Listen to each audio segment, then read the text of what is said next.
सुदीप भाई ने surgical strike की बात करी, पवार जी ने सर्जिकल स्ट्राइक की बात करी।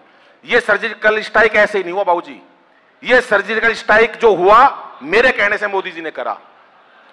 ऐसे मत देखो सबकी दृष्टि से बाबूजी, मैंने 4 पंक्ति लिखी थी जब मोदी जी ने सर्जिकल स्ट्राइक करी। वहां का परेशान हो गया वहां का राष्ट्रपति, उन्होंने कहा हिंदुस्तान इतना बड़ा देश है, मिलिट्री चीफ को बुलाओ, पता करो कि हिंदुस्तान इतना बड़ा देश है, आखिर कौन से प्रांत वालों ने सर्जिकल स्ट्राइक करी। मिलिट्री चीफ कह रहा जी मेरे को पता है। बोले किसने करी? बोले हरियाणा के लोगों ने करी। बोले हरियाणा के सैनिकों ने करी, तेरे को कैसे पता हरियाणा के सैनिक थे? बोला एक सैनिक दूसरे से कह रहा था, मार साले का रैपटा। तभी तसल्ली हो गई। बोले जी अब एक हमारी आखिरी फरियाद सुन लो। बोले क्या?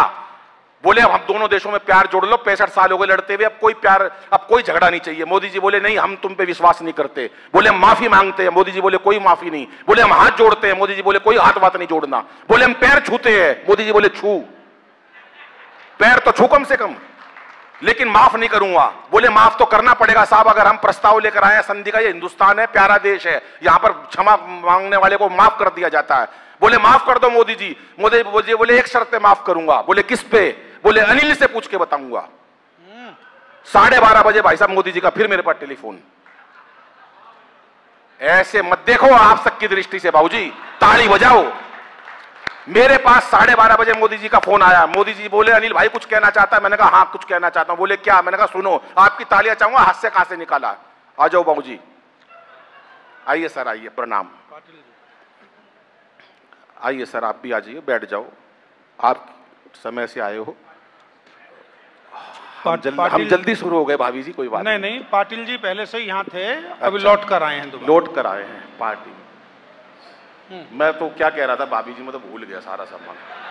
अब हरियाणा का आदमी तो ऐसे ही काम है ना, वो ज्यादा दिमाग की ज्ञान वैन की बात नहीं करता। हरियाणा का आदमी तो सीधा होता है। वो एक चाट रोटी खा रहा था, पास में कुत्ता आके बैठ गया। चौधरी ने सोचा है थाली में एक रोटी होती, इस कुत्ते को दे देता, बड़ा पुण्य का काम हो जाता। थाली में रोटी खत्म। उसने अपनी पत्नी को आवाज दी, अंदर से रोटी ला। बोली जी कोई रोटी वोटी नहीं है, मैंने रसोई साफ कर दी। बोला फिर एक काम कर, बिस्तर तो तू लठ ले आ, खा ली तो मैं कुत्ते ने भी नहीं जाने दूं। तो ये भावना हरियाणा का लोग है, वो कुछ ना कुछ करता जरूर है भाई साहब। हरियाणा का आदमी भूल गया मैं कहां पर था भाई साहब, आप बताओ, आप तो पढ़े लिखे लग रहे हो। हाँ, मोदी जी का 12:30 बजे फोन आया। बोले अनिल भाई कुछ कहना चाहता है? मैंने कहा हाँ मोदी जी सुनो, कि जन धन योजना को कुछ दिन भूल जाओ, लाहौर कराची में ही खाते खुलवाएंगे। ताली नहीं बजाई, खाते खुलवा दिए लाहौर में।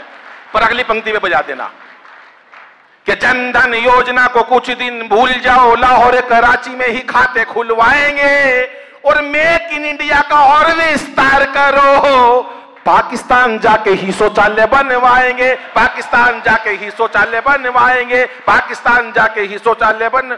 अगले ने दोबारा टेलीफोन करा राष्ट्रपति ने, मोदी जी माफ कर दो। बोले कोई बात नहीं, अनिल से पूछ के बताता हूं। 12:30 बजे अगले दिन फिर फोन आया। बोले अनिल भाई माफी मांग रहे हैं, वो माफ कर दूं? मैंने कहा हाँ कर दो। बोले किस शर्त पे करूं? मैंने कहा 4 पंक्ति वहां के राष्ट्रपति को सुना देना। आपको हास्य की बेहतरीन पंक्ति देता हूं, अभी इस तक का सबसे बड़ा ठाका, और आपकी तालियां चाहिए साहब। 4 पंक्ति मैंने मोदी जी को सुनाई। मैंने कहा उनके राष्ट्रपति को सुना देना 4 पंक्ति, दोनों देशों में प्यार जुड़ जाएगा। बोले देश को कोई नुकसान? मैंने कहा कोई नुकसान नहीं होगा, फायदा ही होगा। बोले बता। 4 पंक्ति सुनिएगा भाई साहब आप सुनिएगा। जो भी है तकरार की बातें दिल से सभी भुला देंगे, जो भी है तकरार की बातें दिल से सभी भुला देंगे, और पाक से दुल्हन आते ही, पाकिस्तान से दुल्हन आते ही सारा कश्मीर सजा देंगे, और सुलह पाकिस्तान, प्यार का यही रास्ता बाकी है। तुम अच्छी सी लड़की देखो, हम राहुल गांधी ब्याह देंगे। तुम अच्छी सी लड़की देखो, हम राहुल गांधी। मैंने राहुल गांधी की शादी करवा दी है, बाबूजी भी आए हैं मिलाई लेने। आ जाओ भाई टाइम से, ठीक है चलिएगा साहब। बहुत मस्ती के साथ आप सुन रहे हो साहब।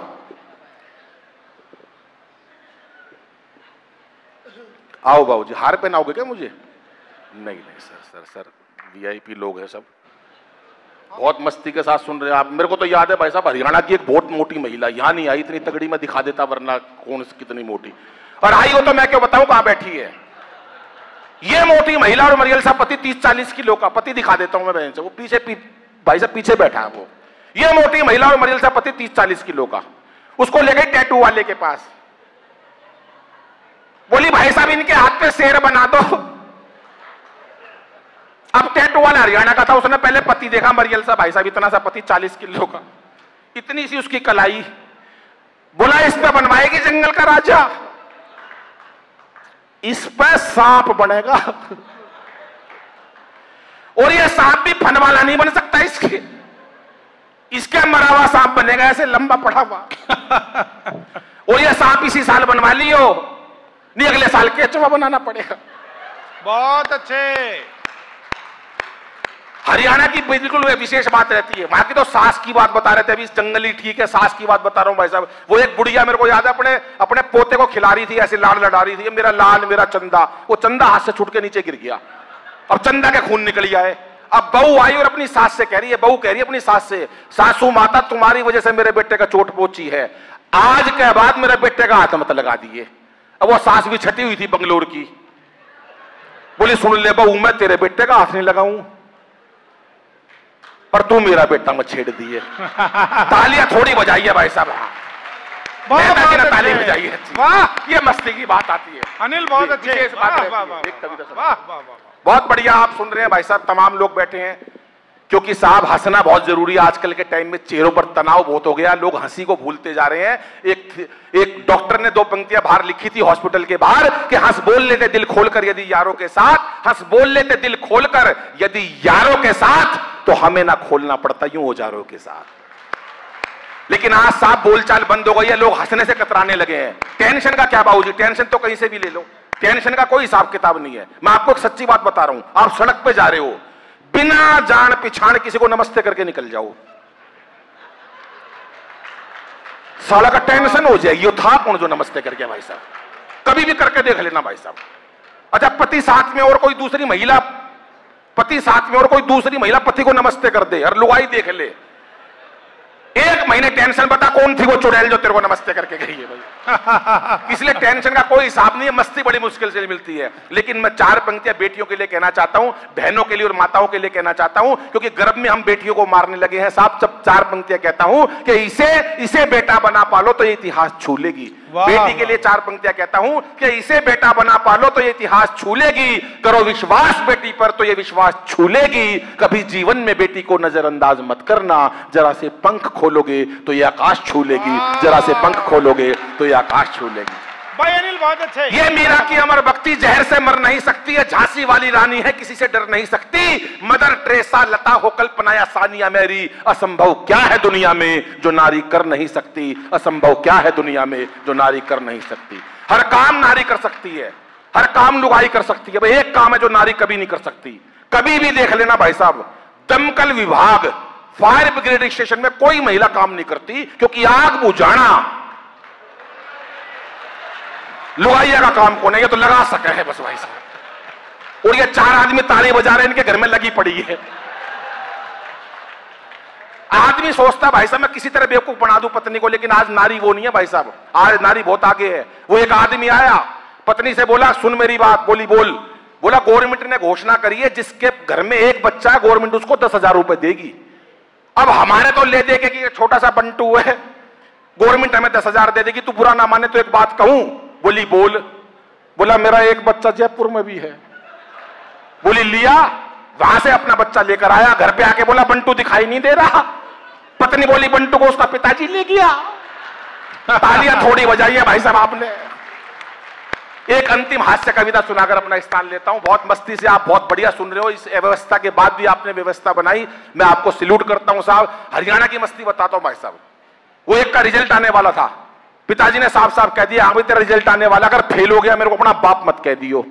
अगला तो चाहता ही था नहीं कहना पड़े। बोला फेल हो गया मेरे को अपना बाप मत कह दियो। अगले दिन रिजल्ट आ गया, पिताजी बोले हाँ भाई रिजल्ट का क्या रहा? कह रहा छोड़ यार राम प्रसाद क्या करेगा पूछ के। ये हमारे हरियाणा की भाई साहब कल्चर है, विशेष बात है भाई साहब। मैं उसी एक कविता से जोड़ता हूं जो सब टीवी वाह क्या बात पर पूरे देश के अंदर बहुत सारे लोगों ने सुनी, बहुत प्यार मिला। आजकल बच्चे टेंशन में रहते हैं, छोटे छोटे बच्चों को हम तनाव देते हैं। अभी रिजल्ट आने का समय है, बच्चों के बहुत अच्छे नंबर आए हैं, इतने अच्छे नंबर आए हैं, लेकिन कुछ बच्चों ने आपने देखा होगा बहुत 80% पर भी लोग बच्चे गलत काम कर लेते हैं, सुसाइड कर लेते हैं। बड़ी बड़ी यूनिवर्सिटियों में ऐसा काम हो रहा है। तब कहीं मैंने हास्य कहां से निकाला आप सुनिएगा साहब। कभी भी टेंशन में मत पड़ो। मैं पढ़ा स्कूल के अंदर, पढ़ा रहा, कभी नहीं पढ़ा, क्यों पढ़ो भाई साहब? ज्यादा पढ़ोगे तो क्या बन जाओगे? गवर्नर बन जाओगे, कोई फायदा नहीं। लेकिन अगर तीसरी में फेल हो गए कभी, तो अंतरराष्ट्रीय हास्य कवि अनिल अग्रवंशी कभी स्कूल से निकाल दो, सुदीप बोला। ये मैं परंपरा बता रहा हूं भाई साहब, फेल होने में बड़े फायदे हैं। मैं फेल हुआ कई बार, आज मैं अंतरराष्ट्रीय स्तर पर हूं, बड़े बड़े गवर्नर लोग मेरे को बैठ के सुनते हैं। ताली नहीं बजाई आपने, अच्छी बात बता रहा हूं मैं बहन जी आपको। इसलिए कभी टेंशन में नहीं पड़ना चाहिए। वो एक का रिजल्ट आ गया, पिताजी बोले हाँ भाई तेरा रिजल्ट क्या आया, क्या हुआ? कह वो सरपंच का छोरा फेल हो गया। अरे बोला सरपंच का लड़का फेल हो गया, तेरा क्या हुआ? बोले गांव के डॉक्टर का लड़का फेल हो गया। अरे बोला अपनी बता। बोला इससे ज्यादा क्या कहूं, प्रिंसिपल का बेटा फेल हो गया। अरे बोला तेरा क्या हुआ? बोला फिर पिताजी तू कौन सा प्रधानमंत्री लाग रहा है? वाह, तेरा भी निमट लिया। हाथ की हाथ भाई सब तालियां बजाओ। मैं कविता सुनाना चाहता हूं भाई, बहुत अच्छे। कि आजकल के बच्चे गजब ढा रहे हैं, आजकल के बच्चे गजब ढा रहे हैं परीक्षाओं में। भाई साहब पता नहीं क्यों इतने नंबर ला रहे हैं। आपने बहुत तालियां बजाई जोक्स पर, छंदों पर। मैं चाहता हूं इसकी हास्य कविता पर भी आपको उतना प्यार मिले कि आजकल के बच्चे गजब ढा रहे हैं परीक्षाओं में। भाई साहब पता नहीं क्यों इतने नंबर ला रहे हैं। हम तो 7-8 भाई थे, पढ़ाई में खूब दिल लगाया करते, तब जाके सबके मिला के 60-70% आया करते। वाह वाह वाह वाह वाह वाह वाह। हौसले इतने बुलंद, बाबूजी कभी उदास नहीं हुए। हौसले इतने बुलंद, कभी उदास नहीं हुए।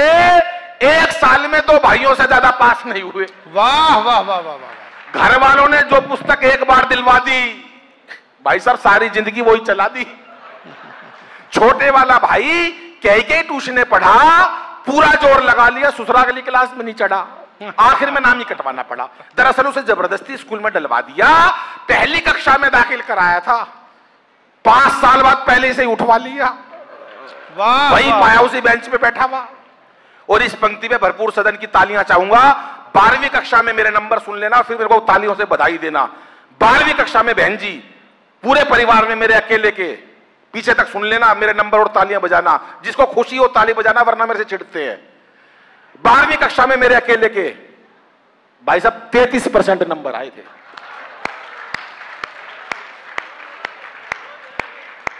बताने में पसीना आ गया मेरे को, लाने में कितनी मेहनत करी होगी मैंने। 12वीं में मेरे अकेले के 33% नंबर आए थे। घर वालों ने जश्न मनाए थे। कैसे जश्न मनाए थे सुनो। जब मैं रिजल्ट देख के घर लौटा तो अद्भुत घड़ी थी। बड़ी बुआ दरवाजे पे आरती का थाल लिए खड़ी थी।